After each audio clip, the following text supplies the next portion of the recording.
34 आपण करणार उत्पत्ती अध्याय 34 और उसका 1 से आणि त्याचं वचन 1 पासून. 1 से उत्पत्ती अध्याय 34 त्याचं वचन 1 पासून. जेनेसिस चैप्टर 34 उत्पत्ती अध्याय 34 उसका 1 से. त्याचं वचन 1 पासून.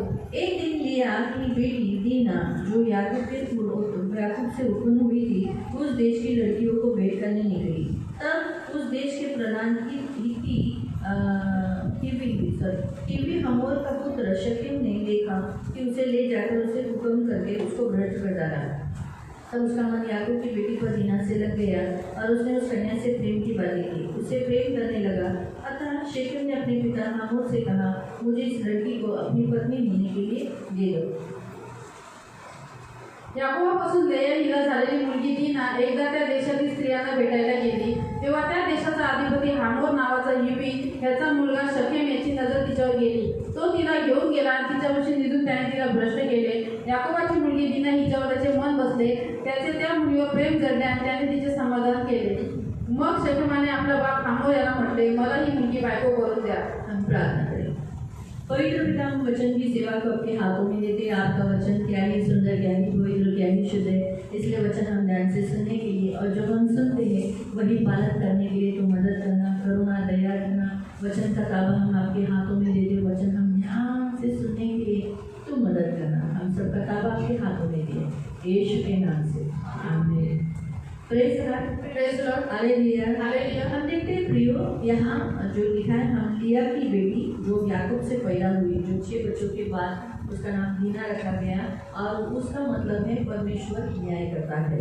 तर प्रियांनो, आपण इथं बघतो की याकोबापासून लेयाला जी मुलगी झालेली, जी 6 मुलाच्या नंतर झालेली, तिचं नाव दीना ठेवण्यात आलं. तर दीना या नावाचा अर्थ आहे की परमेश्वर न्याय करतो. तो परमेश्वर हम देखते हैं, हम इस वचन में देखते हैं कि उन्होंने बड़े प्यार से उसे संभाला, क्योंकि 12 पुत्रों में एक लड़की थी.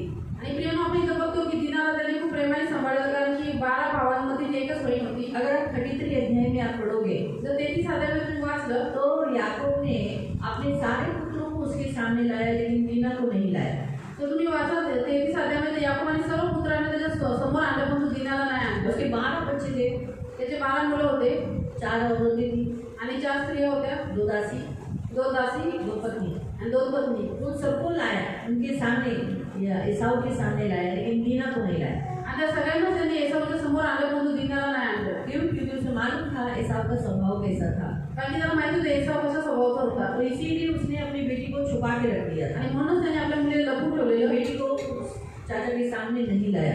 आणि त्याने आपल्या मुलीला त्याच्या स्वतःच्या भावासमोर नाही आणलं. तो हम यहाँ देखते हैं कि क्या होता है, बहुत बार माता पिता अपने बच्चों को अच्छी रीति से संभालते, लेकिन कहीं ना कहीं एक जगह ऐसी हो जाती है जहाँ ढील दे देते और वहीं पर सब कुछ बिगड़ जाता है. आणि प्रियांनो, आपण बघतो की आपले आई वडील आपल्या मुलांना खूप चांगल्या पद्धतीने सांभाळतात, परंतु काय होतं, कधी ना कधी ते स्वतःचं थोडंसं ढील त्यांना देतात आणि त्याच ठिकाणी काय होतं, चुका होतात. पर दीना की शादी के बारे में हम यहाँ देखते हैं. दीना जैसे अन्य जातियों में, जहाँ शेकेम में, मतलब यहाँ हम खास देखते हैं कि हिबी जगह में वो लोग गए थे और वहाँ पर वहाँ की लड़कियों के साथ वहाँ का माहौल देखने के लिए, वो लोग कौन से वस्त्र पहनते हैं, उनका त्यौहार क्या होता है, वो लोग कैसे उठते हैं, कैसे चलते हैं, वो देखने के लिए वो उनके बीच में गए. आणि प्रियांनो, आपण इथं बघतो की याकूब त्या ठिकाणी राहत होता. त्या ठिकाणी शेकेममध्ये म्हणजे काय झालं की दीना तिच्या मुलींना बघायला, तिच्या स्त्रियांना बघायला, त्या कशा उठतात, कशा बसतात, कसे वस्त्र घालतात, त्यांचे सण कुठले आहेत ते सगळं बघण्यासाठी, जाणून घेण्यासाठी दीना त्या शेकेमच्या देशामध्ये और गेली. देखो क्या हुआ, शकीम का जो बेटा था उसने क्या किया, उस पर बलात्कार कर दिया. आणि आपण बघतो प्रियांनो की तिचा जो अधिपती होता हामोर, याचा मुलगा जो शकेम होता, त्याची तिच्यावर नजर होती, त्याने तिच्यावरती बलात्कार केला. और फिर बाद में बलात्कार करने के बाद उससे शादी करना चाहा. आणि बलात्कार केल्यानंतर त्याचं मन तिच्यावर बसलं, म्हणून तिच्याशी विवाह करू इच्छित होता. अभी आप में से इनका ये सारा अध्याय आपको बहुत जनों को मालूम है, इसलिए मैं ज़्यादा पूरे अध्याय में नहीं जाऊँगी, मैं शॉर्ट में बताऊँगी. शादी के लिए याकूब तैयार नहीं था, लेकिन ऑलरेडी वो भ्रष्ट हो चुकी थी. इसी कारण से याकूब ने कहा ठीक है, लेकिन परमेश्वर ने याकूब को आज्ञा दिया था कि अपनी बेटियां उन्हें नहीं देना है, उनकी बेटियां अपने बेटों के लिए करके नहीं लेना है. तर या विवाहासाठी याकूब तिचा बाप तयार नव्हता, परंतु ऑलरेडी ती भ्रष्ट झाल्यामुळे तो तयार झाला. परंतु देवाने याकूबाला पहिलेच आज्ञा दिली होती की आपल्या मुली अन्य जातींना द्यायच्या नाही, अन्य जातींच्या मुली आपल्या मुलाला करून घ्यायच्या नाही. और अपनी बहन के साथ इतना बुरा व्यवहार किया गया इसलिए लेवी और शिमोन बहुत गुस्से में थे। आणि आपल्या बहिणीसोबत इतकी वाईट वागणूक दिल्यामुळे काय झालं, तिचे भाऊ लेवी आणि शिमोन खूप रागामध्ये होते इसलिए उन्होंने बदला लेने की ठान ली। आणि मग त्यांनी सूट घेण्याचा विचार केला. उन्होंने कहा हम अन्य जातियों में अपनी बेटियां नहीं देते, लेकिन हम तुम्हें देंगे, लेकिन ये भी शर्त पर देंगे जब तुम लोग क्या करोगे, तुम लोग खतना करोगे, तुम्हारे नगर के सभी पुरुष खतना करेंगे। तो आणि त्यांनी एक युक्ती शोधून काढली. ते म्हणले की आमच्या मुली आम्ही अन्य जातींना देत नाही, पण तो एकच शर्त देऊ की जर तुम्ही आणि तुमच्या सगळ्या नगराच्या सगळ्या पुरुषांची सुनता केली तर. और वो लोग खुश हो गए कि चलो इसी बहाने से सही इनकी लड़कियां बड़ी खूबसूरत है, हमें मिल जाएगी। आणि ते नगराचे लोक खूप खुश झाले की बरं झालं, चला या तरी बहाण्याने यांच्या सुंदर सुंदर मुली ते आपल्याला भेटतील. और जब नगर के सभी लोगों ने खतना कर लिया आणि ज्यावेळेस नगराच्या सर्व लोकांनी सुद्धा केली और हम देखते थे कि दूसरे तीसरे दिन में इंसान को दर्द में रहता है, पीड़ा में रहता है, उस समय वो ऑलरेडी बहुत निर्बल डरे हुए रहते। और उस समय लेवी और शिमोन ने आकर कबीले के कुछ लोगों को तैयार कर उस देश पर शकेम के ऊपर हमला किया, उस नगर को भ्रष्ट किया, वहाँ के सारे पुरुषों को मार डाला और लूट लिया और अपनी बहन को उनके हाथ से लेके आकर वो वहाँ से चले गए। आणि प्रियाला सुद्धा केल्यानंतर दुसऱ्या दिवशी पुरुष खूप कमजोर असतात, खूप दुःखामध्ये असतात. आणि अशा वेळेस काय केलं की शिमोन आणि लेवी त्या शकेम नगरावर हमला केला, त्या लोकांची कत्तल केली, त्यांना मारलं आणि नासधूस केली, आपल्या बहिणीला पण तिथून घेऊन आले. तो प्रिय हम देखते हैं कि याकूब ने उनको पूछा ऐसा तुमने क्यों किया। आणि आपण इथं बघतो की याकोबाने त्यांना विचारलं की तुम्ही दोघांनी असं का केलं. हाँ, तो उन्होंने ऐसा कहा है, हम पढ़ेंगे 31 वचन। आणि ते म्हणाले की आपण 31 वचन वाचू. ते म्हणाले त्यांनी आमच्या बहिणीशी वेश्येप्रमाणे व्यवहार करावा की काय. हाँ, तो हमारी बहन वेश्या है क्या कि कोई भी उसे पकड़े और उसके साथ सोए। आणि ते म्हणे आमची बहीण काय वेश्या आहे, कुणी तिला पकडावं, तिच्याबरोबर संबंध बनवावा. तो ऐसी तो नहीं है। आणि अशी तर ती नाहीये. तो फिर ऐसा व्यवहार करने के कारण हमने उनके साथ बुरा व्यवहार किया। आणि असा व्यवहार केला म्हणून आम्ही त्यांच्याबरोबर असा व्यवहार तो केला. फिर आज के इस अध्याय से परमेश्वर हमें क्या सिखाता है। तर प्रिय नाही, आजच्या या अध्यायाद्वारे देव आपल्याला काय शिकवतो. पहला पॉइंट हम देखते हैं याकूब एक धर्मी व्यक्ति, नीतिमान व्यक्ति, एक चुना हुआ, जिसको परमेश्वर के लोगों में चुना हुआ एक पात्र है। तर पहिला मुद्दा आपण बघतो की याकोब जो आहे हा एक नीतिमान व्यक्ती, हा देवाचा निवडलेला पात्र आहे, त्याच्या लोकांमधून देवाने त्याला निवडलेलं आहे. लेकिन वो अपनी बेटी को बहुत अच्छी रीति से संभाल रहा था। आणि तो आपल्या मुलीला खूप चांगल्या पद्धतीने सांभाळत होता. लेकिन जब उसने वहाँ के लोगों में उसके उठ बैठ जाने की देखने के लिए छोड़ा, वही गलत किया। आणि त्यांनी काय केलं की ते मुलीला चांगलं सांभाळत होतं, परंतु त्यावेळेस त्याने तिथल्या लोकांमध्ये आपली मुलगी उठत बसत या ठिकाणी त्यांनी सोडून दिलं. हाँ, तो यही वहाँ गलती हो गई आणि तिथंच ती चूक झाली. इसलिए पहला पॉइंट परमेश्वर आपसे ये कहता है कि प्रियो, अपनी बेटियों को इस संसार के रीति रिवाजों में, जिस रीति रिवाजों से आप बाहर निकले हो, उनमें मत भेजना। तर पहिला मुद्दा देव तुम्हाला इथे सांगतो की ज्या जगाच्या रीतिरिवाजांमधून तुम्ही बाहेर पडलेले आहात, त्या रीतिरिवाजांमध्ये त्यांना पाठवू नका. जो याकूब आणि जो याकोब अपने खुद के भाई से अपनी बेटी को छुपा के रखा, आणि स्वतःच्या भावापासून स्वतःच्या मुलीला लपून ठेवलं. क्यों छुपा के रखा? का लपवलं. कोई ऐसा ना हो कि वो मेरी बेटी को खराब करे या भ्रष्ट करे। कधी असं न हो की त्याने माझ्या मुलीला भ्रष्ट करावं लेकिन किंवा क्या खराब हुआ, करावं. दीना के साथ वैसे ही हुआ ना। परंतु काय झालं, दिनासोबत जो तेच झालं. जो सोच रहा था कि मेरी बेटी के साथ ऐसा ना हो, वही हुआ। आणि याकोब जो विचार करत होता की माझ्या मुलीबरोबर असं होऊ नये, परंतु तेच झालं. लेकिन हुआ कब? परंतु झालं केव्हा. जब वो उन गांव के, वहाँ के नगर के जो रीति रिवाज, जो त्यौहार, उनके फेस्टिवल, उनके कपड़ों में वहाँ शामिल करने के लिए उसने अपनी लड़की को छोड़ा। आणि हे कधी झालं, ज्यावेळेस तिथल्या नगरातल्या त्या स्त्रियांमध्ये, तिथल्या लोकांमध्ये, त्यांच्या सणासुदींमध्ये, त्यांच्या उठण्या बसण्यामध्ये ज्यावेळेस आपल्या मुलीला सामील करायला त्यांनी सोडून दिलं, त्यावेळेस हे सगळ्या घटना झाल्या. तो इसीलिए प्रियो, एक धर्मी व्यक्ति इतने बड़े दुख से उसे गुजरना पड़ा। आणि म्हणूनच प्रियाने एका नीतिमान व्यक्तीला एवढ्या मोठ्या दुःखातून जावं लागलं. बाइबल में इसके विषय पर क्यों दिया गया है? आणि बायबलमध्ये याच्याविषयी काय सांगण्यात आलं. ये बात छुपा के भी रख सकता था परमेश्वर, आणि देव ही गोष्ट लपून ठेवू शकत होता. परमेश्वर दीना को बचा भी सकता था, आणि देव दिनाला वाचू पण शकत होता. लेकिन आज ये उदाहरण के तौर पर हमारे लिए लिखा गया है। आणि हे का नाही झालं, कारण की आज त्याच्यापासून आपण शिकावं, आपल्यासाठी उदाहरण दाखले देण्यात आलेले आहे. बाइबल में लिखा है, पहला कुरिन्थियों की पुस्तक अध्याय 10 में पढ़ो कि जुना करार हमारे लिए एक क्या लिखा है, उदाहरण के तौर पर एक चेतावनी, ऐसा बात लिखा है, चेतावनी बोलकर लिखा गया है। आणि तुम्ही जर पहिले क्रांतिकारांचं पत्र आता 10 मध्ये तुम्ही वाचलं तर तिथं जुना करार आपल्यासाठी एक उदाहरणादाखल, एक दृष्टांत रूपी ठेवण्यात आलेला आहे. लेकिन वो भी किन लोगों के लिए आणि ते पण कोणासाठी लिखा है? वहाँ खास अंतिम दिनों के जो लोग हैं उनके लिए, आणि तिथं खास लिहिण्यात आलेलं आहे की जे अंतिम काळाचे लोक आहेत त्यांच्यासाठी. यानी हम। याचा अर्थ आहे आपण. पढ़ो 10 का, आप पढ़ो 11। आणि पहिले ग्रंथिकाराचं पत्र आता 10:11 वाचा.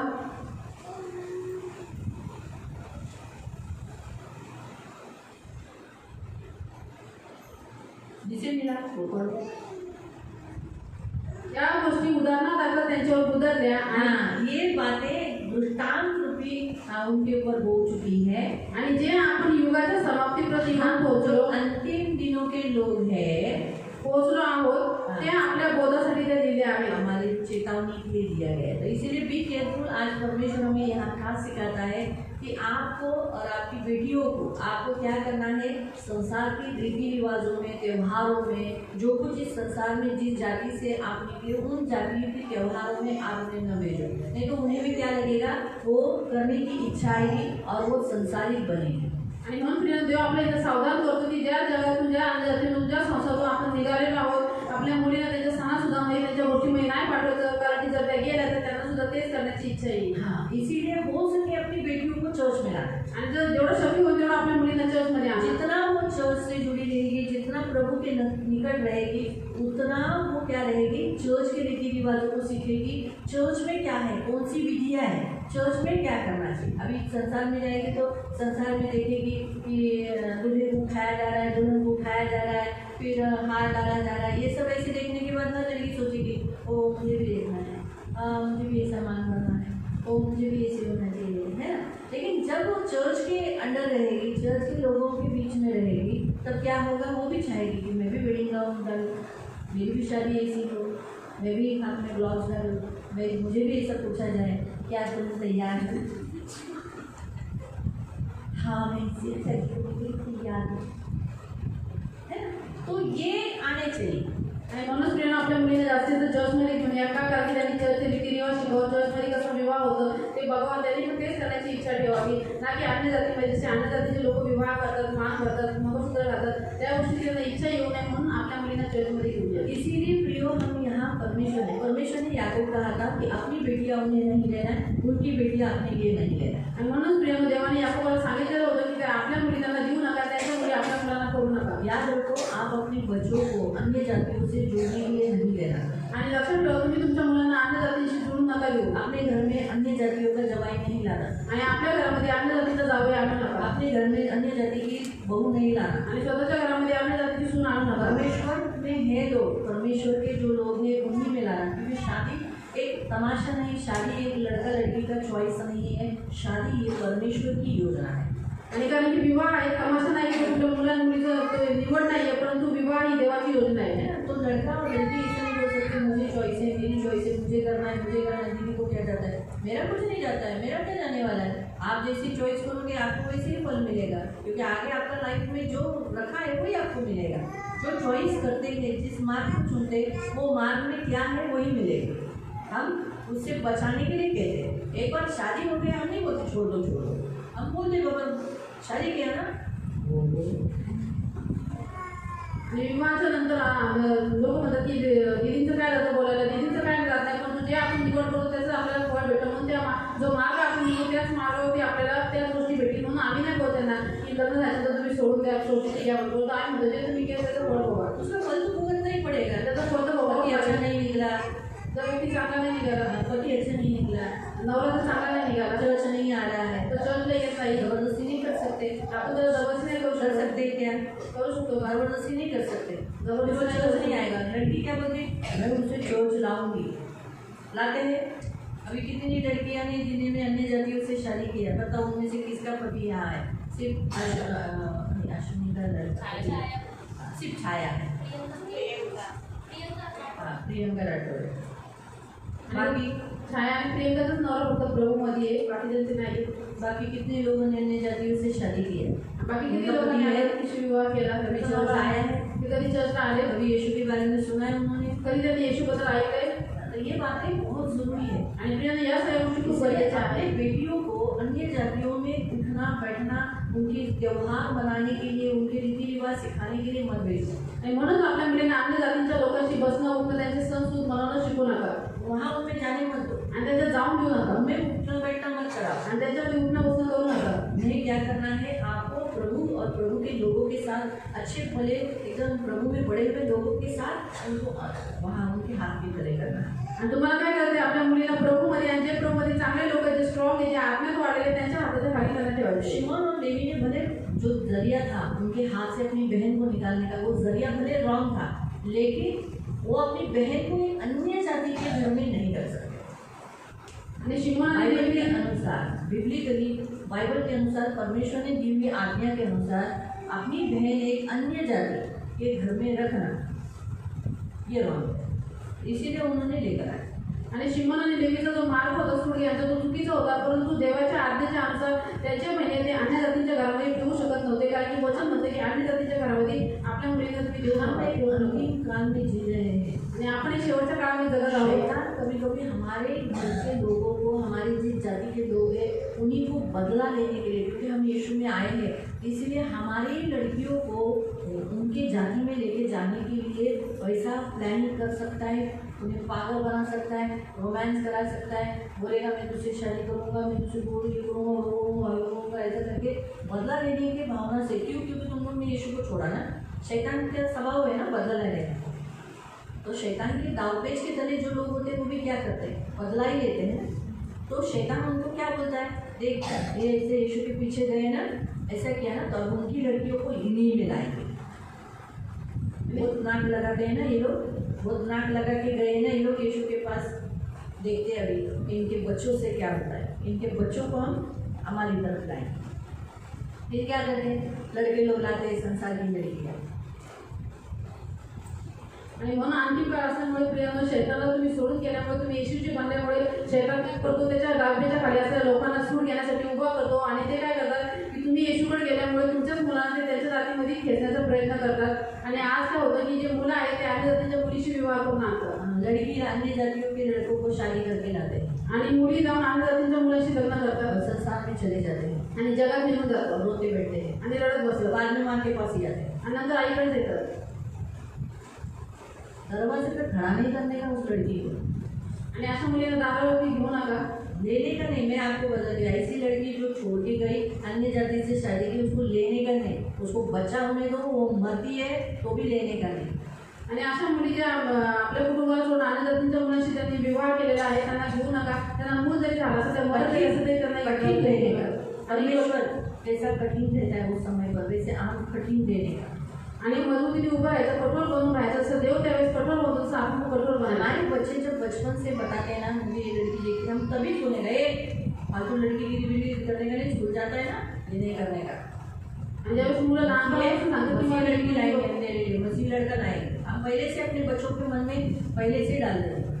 आणि ज्यावेळेस मुलं सांगतात मला ही मुलगी आवडते, ती मुलगी आवडते किंवा ही मला बघते, आपण त्याच्या मनात पहिल्यापासून सांगायचं की आपण विश्वासी आहोत, आपण ख्रिस्ती आहोत, म्हणून आपण ख्रिस्तीच मुलगा आणि ख्रिस्तीच मुलगी आणून अन्य जातींच्या मुलांकडे बघायचं। हम तो हमारे दोनों बच्चों को यही बोलते हैं, जो पास्टर देगा जो हम लाएंगे उन्हीं से शादी करना है, तुम्हारी चॉइस नहीं चलेगी। आणि आम्ही आमच्या दोन्ही मुलांना हे सांगितलं आहे की जे पास्टर देतील आणि ज्याला देव आणा, ज्याला आम्ही पसंत करून त्यांच्याशीच विवाह करायचा आहे, तुमच्या चॉईसने विवाह करायचा नाही। परमेश्वर प्रभु के दास को क्यों रखा है, आणि देवाने त्याच्या दासाला का ठेवण्यात आले, हम जानते हैं। तो वो जो देगा अच्छा देगा और प्रभु अच्छा करेगा। आणि ते जे देतील ते देव ते चांगला देईल आणि देव पुढे जाऊन चांगला करतो। खुद का चॉइस करके बाद में रोने से अच्छा है प्रभु के दास से जो भी मिला, गलत मिला तो भी चलेगा, लेकिन प्रभु जो कुछ बिगड़ा है उसको सुधारेगा।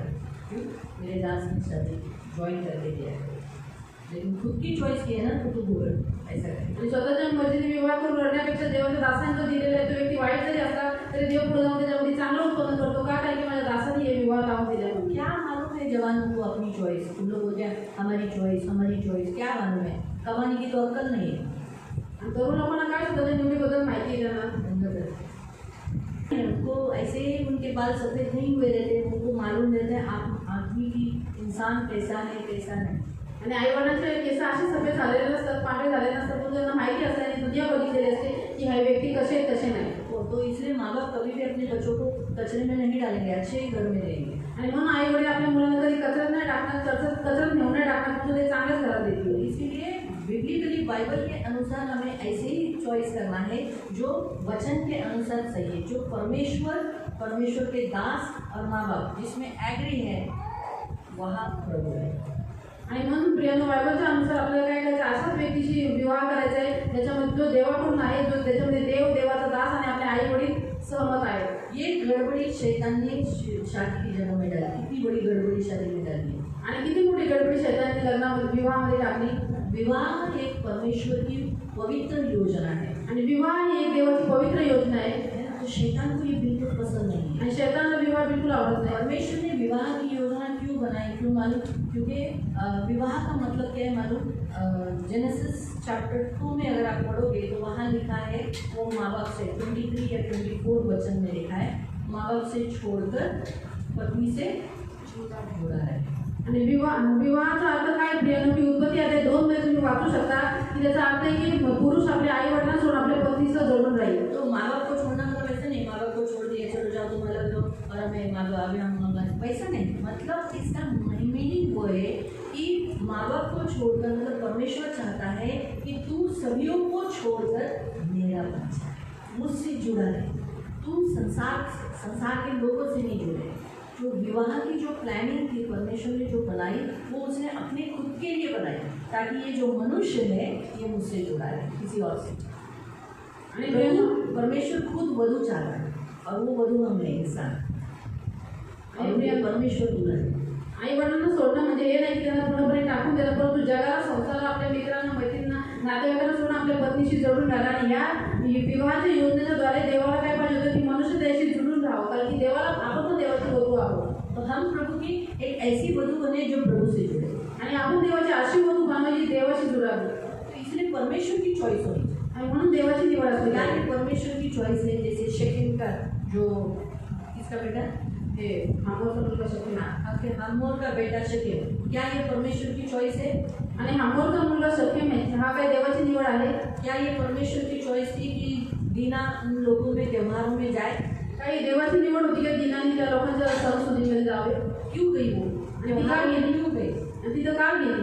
तो आप भी एक बात याद रखो, आपके भाइयों के घर में जो यीशु में नहीं है, अपनी बहनों के घरों में या अन्य जो भी आपके घर, तो जो अन्य जाति है जो त्यौहार मनाते हैं, आप चलो मामा चल घरी चल रहे बाबा ऐसा बोलो, उन्हें ऐसा बल भेजो उन त्योहारों में ताकि उसमें वो फंस जाए. क्योंकि नेचुरली वो तो भटकाएंगे ही ना. तुझ्या आईला काय, तुझ्या वडिलांना काय डोकंच नाही, नुसतं येशूच्या मागे जगाला बिगाला काही बघावं लागतं का नाही? काय तुझ्या आईला तर डोकंच नाही, काय आणि त्या तू पण तुझं सगळं घर लोडून मिळून गेले त्या पोरांना असे तुझी घरची भडकवू शकतात. इस प्रकार आपने पोरांना भडकवत नाही. येशू शिवाय जग भी बघायचं नाही, जाती भी बघायचं नाही, आपले लोक भी बघायचे. हम मसीह में आने के बाद हमें जाती नहीं है. आणि आपण ख्रिस्तामध्ये आहोत तर आपल्याला कुठली जाती नाही आहे. हम ये देखना है हम मसीह. आपण एवढंच बघायचं की आपण ख्रिस्ती आहोत. अक्सर लोग संसार में जब आते तो बोलते अरे हम बोलते हैं हमें बौद्ध का ही लड़का चाहिए. आणि जगामध्ये येतात ख्रिस्तामध्ये विवाह करायचं मला बड़ा लिखा लड़का चाहिए. आम्ही वडारी आपण मराठी में लड़का चाहिए. आणि आम्ही मराठी आहे, मराठी हम गुप्ता है, गुप्ता का ही लड़का चाहिए. आणि आम्ही गुप्ता आहे म्हणून आम्हाला गुप्ता लड़की चाहिए. आणि गुप्ता मुलगी पाहिजे. तुम अभी भी उस अलग एक राज्य, अलग एक स्टेट बना दिया है. देखो यहाँ जो लिखा फिर से वही लाइन वर्ड 34 का 31. ते म्हणाले, त्यांनी आमच्या बहिणीशी वेश्येप्रमाणे व्यवहार करावा की काय? अभी मुझे बताओ, परमेश्वर को छोड़कर जो अन्य रिश्ता रहता है वो क्या है? आणि आता मला सांगा की जे देवाला सोडून जे बाहेर संबंध ठेवतात, बाहेर नाते ठेवतात, ते काय आहे? व्यभिचार है ना, वेश्या है ना, बराबर है. तो आप अभी यीशु में आने के बाद आप अभी भी अगर बोलोगे कि मैं बौद्ध हूँ, मैं अभी ये कास्ट का हूँ, ये कास्ट का, मुझे इसी कास्ट की लड़की चाहिए, तो फिर कैसे चले? आणि आता आप ये देखो कि क्या मसीह है, मसीह को प्रेफरेंस देना चाहिए, फर्स्ट प्रेफरेंस की. उसमें ये नहीं देखना चाहिए काला गोरा रंगा, ये सब नहीं. ये देखना है कि क्या वो यीशु में है, ये देखना है यीशु में कितना स्ट्रांग है. आणि तो व्यक्ती येशूमध्ये किती मजबूत आहे हे आपण बघितलं पाहिजे. कलर वगैरे आपण बघितलं नाही पाहिजे. मुझे अंत तक यीशु के पास लेके जाएगा. शेवटच्या श्वासापर्यंत मला प्रभूच्या जवळ घेऊन वो जाईल. गरीब हो, भले तो किती गरीब असू दे.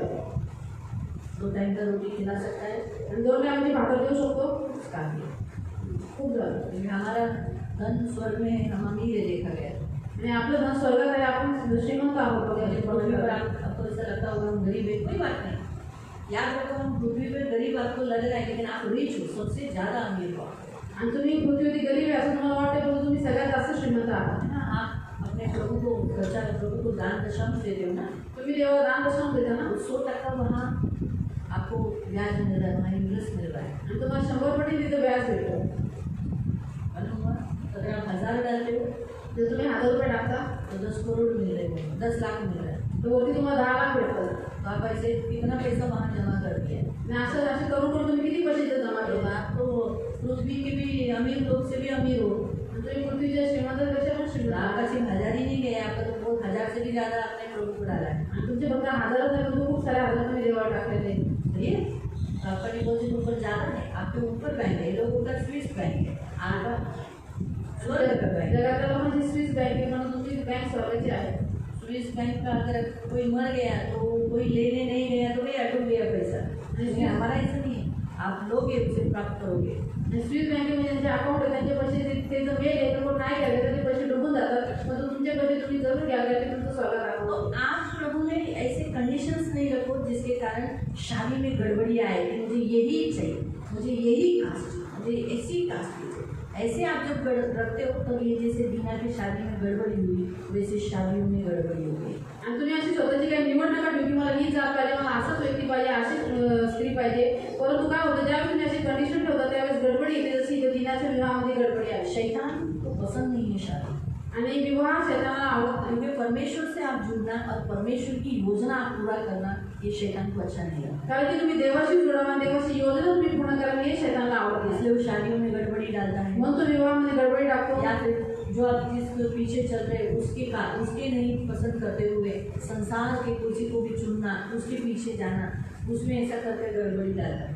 आणि ज्या प्रभूच्या मागे तुम्ही चालता त्या प्रभू माझा मुलगा किंवा मुलगी तुम्ही पसंत न करता, पण तो जगाच्या लोकांना पसंत करा आणि जगाच्या लोकांच्या मागे जाणं, अशी तो गडबडी टाकतो. तो परमेश्वर ने गलतियों की पुस्तक में कहा है कि मसीह का बलिदान से, अविश्वासी का विश्वासी से, मंदिर का मूर्ति से कोई रिश्ता नहीं, कोई भी नहीं.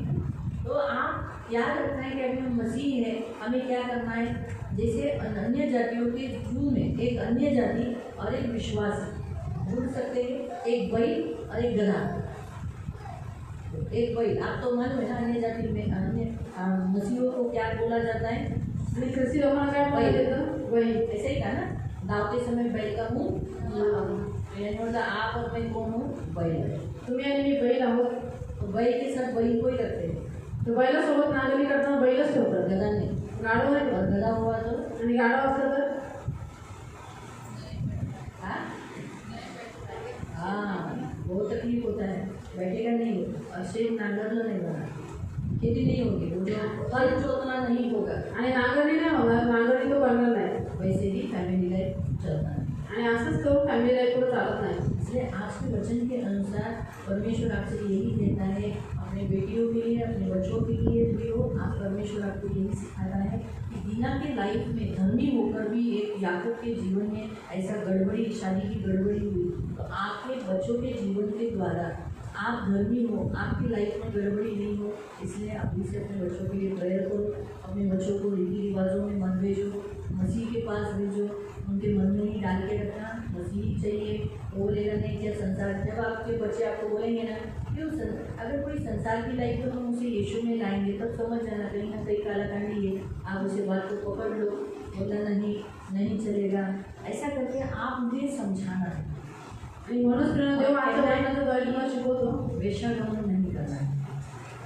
आपल्या मुलांसाठी प्रार्थना करा आणि अन्नजातीशी विवाह होऊन देऊ नका. तर ते म्हणजे आपण अन्नजातीचे आणू आणि तिला येशूमध्ये आणू, पण तिथं समजून जा की इथं काहीतरी नक्कीच काळाकांडी आहे, म्हणून तुम्ही त्यांना समजवायचं आहे. आप अन्य जातियों से अपनी बेटों की शादी नहीं कराना. आणि अन्य जातीच्या लोकांसोबत आपल्या मुलाची किंवा मुलीचा विवाह लावू नका. व्यवसाय विवरण अध्याय 6 में लिखा है, आणि अनुवाद अध्याय 6 मध्ये देण्यात आलेले आहे. लिखा है तब सावधान रहना कि तू मुझे भूल नहीं जाए, की तुम्हाला विसरून जाऊ नये. मैंने तुझे मिस्र से निकाला है, आणि मी तुला मिस्रमधून काढलेला आहे, मैंने तुझे कनान देश लाया, आणि मी तुला कनान देशात घेऊन आलो. ये जो कुएं जो तूने खोले नहीं थे तू उसका पानी पी रहा है, आणि हे जे हाव तू खोदले नाही त्याचे पाणी तू पितो. अच्छे पदार्थों से तुझे मैंने भरा दिया है, आणि चांगले चांगले पदार्थ मी तुला दिलेले आहेत. राख की बारियाँ आणि द्राक्षाचे मळे, जैतून का वृक्ष, जैतुनाची ये झाडे, सब तुझे मैं खा के तृप्त होकर तू मुझे भूलना नहीं। आणि हे सर्व खाऊन पिऊन तू तृप्त झाल्यावर मला विसरू नकोस। तू अगर पराये देवताओं के पीछे जाएगा, आणि तू जर परक्या देशांच्या मागे जाशील, हाँ, तो मैं जल उठने वाला परमेश्वर हूँ। आणि मी ईर्ष्यावान देव आहे, हाँ, मैं जल उठूंगा। आणि मी तुझ्यावर क्रोध करेन। और फिर परमेश्वर कहता है कि मैं शिक्षा दूंगा। आणि देव नंतर उद्या तुला शासन करेल। तो इसीलिए परमेश्वर बिल्कुल नहीं चाहेगा कि आप परमेश्वर को छोड़कर किसी अन्य जातियों में या रीति रिवाजों में आप शादी करें।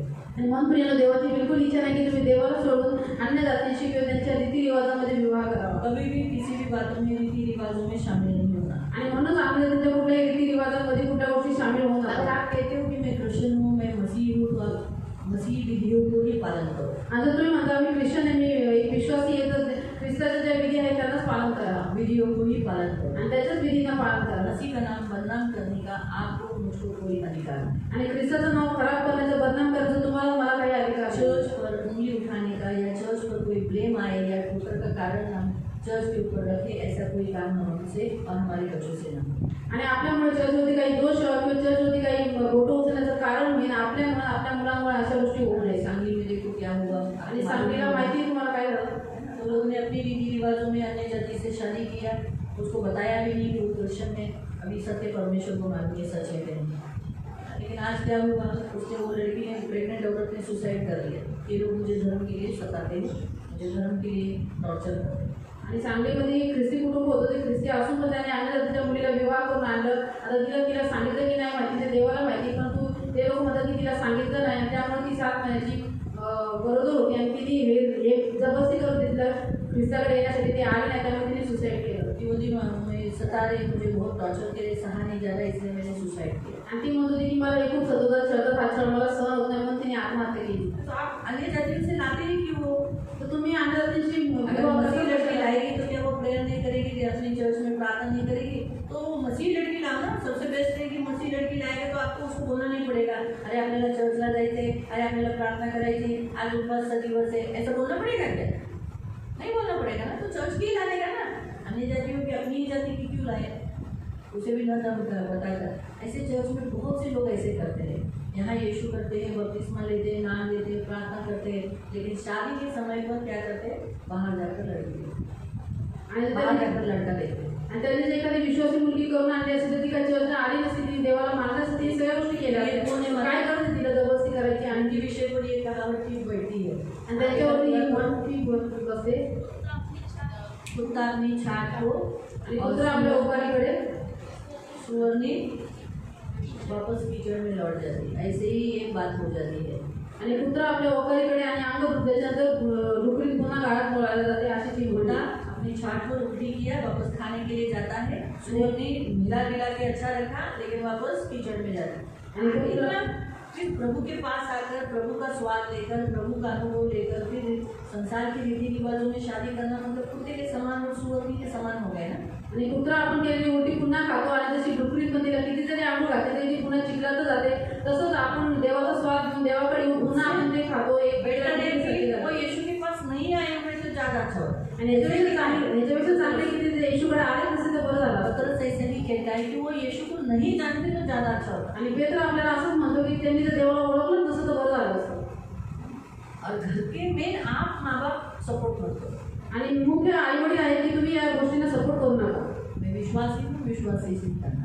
आणि विश्वासी आहोत म्हणून विश्वासीशीच विवाह करायचा। शादी के लिए रिस्पेक्ट दो। आणि विवाहाला आदर द्या। इस विधि को जो परमेश्वर ने जो प्लानिंग किया उसको आदर दो। आणि देवानी जी योजना बनवलेली आहे त्या विधीला म्हणजे विवाहाला तुम्ही आदर द्या। शैतान का साथ नहीं देना। आणि शैतानाचा साथ देऊ नका। इसलिए आज याकूब के घर में इतनी बड़ी गड़बड़ी हुई, दीना की शादी में इतनी बड़ी गड़बड़ी हुई। आणि म्हणूनच आज याकोबाच्या घरामध्ये आणि दीनाच्या विवाहामध्ये एवढी मोठी गडबडी झाली। जैसे दीना का नाम बाद में कहीं नहीं है, सिर्फ मेरे ख्याल से जब वो लोग इधर आए ना मिस्र में, तब याकूब आया मिस्र में, तब शायद दीना का नाम वहाँ पर है। बाकी कहीं पर भी उसकी शादी किससे हुई, कितने बच्चे हुए, क्या हो गए, उसके बारे में सब साइलेंट। बाइबल उसके विषय पे साइलेंट रहता है। जो ऐसा काम करते हैं अन्य जातियों के पीछे या गलत काम या संसार के रीति रिवाजों में, बाइबल परमेश्वर उनके विषय में साइलेंट रहता है। अगर आपका परमेश्वर आपके विषय पे साइलेंट नहीं चाहिए तो अपनी बेटियों को संसार में रीति रिवाजों में फंसने मत दो और उनके साथ शामिल मत होने दो। संसार के लोग याद रखो, अभी वो चाहेगा ना, अभी सोचो या फिर सोचो आपकी अभी यहाँ कितनी लड़कियाँ हैं, 1 2 3 4 5 6 7, ये लड़कियों से क्या होगा, शैतान तो चाहेगा ना कि ये लड़की वापस मेरे राज्य में वापस आए। तो संसार के लड़के को खड़ा करेगा ना, जो ब्यूटीफुल होगा, अच्छा होगा, मीठा मीठा बात करेगा, हसाएगा, लुभाएगा। म्हणून प्रिय शैतानाची इच्छा की याच्या मुली ज्या उरलेल्या आहेत ख्रिस्तामध्ये त्यांनी पुन्हा माझ्या राज्यामध्ये यावं म्हणून तो सुंदर सुंदर मुलांना उभं करते, गोड गोड बोलतील आणि फसवतील और खूबसूरत लड़कियों को खड़ा करता है, आणि सुंदर सुंदर मुलींना उभं करतो लड़कों को संसार में लेके जाए। आणि मुलांना जगामध्ये घेऊन जाण्यासाठी। मैं तो बताती हूँ, अगर शादी इस योजना में अगर हमारा हाथ बार नहीं है, ऐसे तुम्हारा रहकर प्रभु के पास गया हुआ अच्छा है, शादी न हुआ तो भी चलेगा, लेकिन ऐसा काम कर वेश्यागमन कर परमेश्वर के राज्य से बाहर होना नहीं अच्छा। आणि विवाह नाही झाला तर तसंच पोरे राहून देवाकडे गेलेलं चांगले, म्हणतो अशी वाईट कामं करून वेश्यागमन करून देवाच्या राज्यातून बाहेर शादी निघणे के चांगलं लिए नाही। एक पराया लड़का चुनना, शादी के लिए पराई लड़की चुनना नहीं गलत। आणि विवाहासाठी परक्या मुलाची निवड करणं किंवा एखाद्या परक्या मुलीची निवड करणं हे चुकीचं आहे। आज प्रभु यही सिखाता है। आणि आज प्रभू तुम्हाला हे शिकवतो, सावध रहो, सावधान रहा। बदला लेना चाहता है शैतान, आणि शैतान तुमच्याकडून बदला घ्यायचा आहे। तो संसार की लड़कियाँ बहुत कुछ करेगी ना लेने के लिए, अट्रैक्ट करने के लिए। तर जगाची मुलगा आणि जगाच्या मुली तुम्हाला अट्रॅक्टिव्ह वाटतील, आपको वापस लेके जाने के लिए तुम्हाला पुन्हा जगात घेऊन जायला येतील, जागरूक करो, म्हणून जागरूक राहा। प्रभु आपको आशीष दे। देव तुम्हाला आशीष किसी देवो। को कोई प्रश्न? कोणाला काही प्रश्न? पिता प्रभु यीशु के नाम से प्रभु हम आपके सामने आते प्रभु, दीना के विवाह में बड़ी ही तकलीफें, रुकावटें दुष्ट ने डाली प्रभु, इसलिए प्रभु तू नहीं चाहता कि तेरी इन बेटियों के विवाह में, तेरी बेटियों के घर में विवाह में कोई गड़बड़ी हो। इसलिए प्रभु ये सब तेरे अधीन रहते हुए देश में बने रहने के लिए सहायता करना। संसार का लड़का कभी अपने जीवन में नहीं चुने, संसार की लड़की अपने घर में कभी नहीं लाए, प्रभु के लिए खड़े रहे प्रभु। ये मेरी विनती, मेरी प्रार्थना है। आपका लहू लगा दूँ, इन्हें तेरे छेड़े हुए हाथों में सुरक्षित रखना, धन मान सम्मान से दीर्घायु से पूर्ण रखना प्रभु। आज स्त्रियों की सभा में इन सबको लाया, इससे कोटि कोटि धन्यवाद यीशु के नाम से।